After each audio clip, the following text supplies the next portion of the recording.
Life is too short to spend it at war with yourself. Think about it. Every second wasted on self-doubt, regret, or self-criticism is a second stolen from your happiness and potential. Imagine if you could silence that inner critic, replace self-doubt with confidence, and live every day with a sense of peace and purpose. That's what today's video is all about.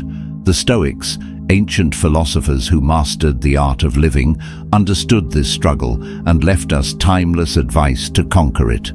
By the end of this video, you'll not only understand why so many of us battle ourselves, but also learn how to stop the fight and truly start living. Stick around because the final chapters will give you actionable tools that could change your life starting today. Chapter 1. Why we're at war with ourselves. Have you ever scrolled through social media and compared your life to someone else's highlight reel? That's one of the reasons we're constantly at war with ourselves. We compare, we judge, and we create unrealistic standards for our lives. The Stoics taught that this comparison game is a trap because we're focusing on what's outside our control. Marcus Aurelius said, "If you are distressed by anything external, the pain is not due to the thing itself, but to your estimate of it." The modern world feeds this inner battle with curated images and unattainable ideals. Recognize this for what it is, a distraction. The only person you should compare yourself to is who you were yesterday. Chapter 2. Rewriting your inner script. We all have an inner voice, and for many of us it's a harsh critic. When you make a mistake, does your inner dialogue sound like this? "I'm such a failure. Why can't I get anything right?" If so, it's time to rewrite the script. Modern psychology aligns with Stoic wisdom here. Epictetus taught that we are not disturbed by events themselves, but by the views we take of them. The next time you catch yourself in negative self-talk, pause and reframe it. Instead of saying, "I'm terrible at this," try, "I'm learning, and this is part of the process." Over time, this small shift can rewire your brain for self-compassion and growth. Chapter 3. The toxic trap of perfectionism. Perfectionism is like trying to hit a moving target. It's exhausting and ultimately impossible. Social media and hustle culture push this idea that you need to be perfect to succeed. But let's be honest, nobody has it all together. Even the most successful people have bad days, make mistakes, and struggle. The Stoics believed that striving for excellence is good, but perfectionism is a trap. Seneca said, "We suffer more in imagination than in reality." Embrace imperfection. It's what makes you human, and it's through mistakes that we learn and grow. Chapter 4. Living in the moment. How often do you find yourself replaying past mistakes or worrying about the future? It's exhausting, right?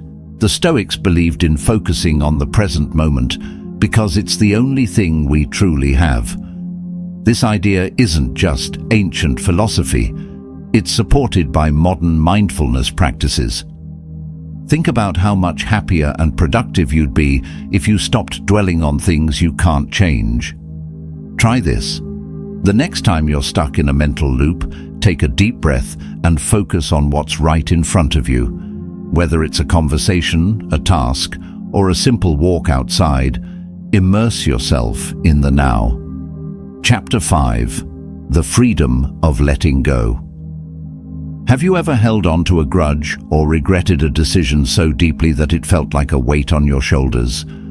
That's the cost of not letting go. Modern psychology calls it emotional baggage, and it's draining. The Stoics called it attachment to the uncontrollable. Epictetus said, "Make the best use of what is in your power and take the rest as it happens." Think of your mind as a suitcase. If it's packed with old regrets and grudges, there's no room for anything new. Letting go isn't about forgetting, it's about freeing yourself to move forward. Chapter 6. Gratitude as a superpower. Gratitude isn't just a feel-good concept. It's scientifically proven to improve your mental health. The Stoics practiced gratitude daily, even for challenges, because they believed that every experience contributes to growth. In modern terms, think of gratitude as a mindset shift. Instead of focusing on what's missing, focus on what's present. For example, instead of feeling bad about not having the latest gadget, feel grateful for the technology you already have that connects you to the world. Start small.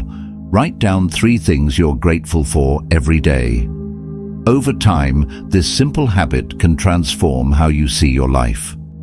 Chapter 7. The Power of Saying No. Have you ever said yes to something you didn't want to do and felt miserable about it later?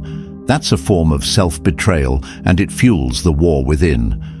The Stoics believed in aligning actions with values. Modern productivity experts agree. Learning to say no is essential for mental health and focus. The next time you're asked to do something, pause and ask yourself, does this align with my goals and values? If the answer is no, politely decline. Saying no to others is saying yes to yourself. Chapter 8. Building Resilience in a Chaotic World.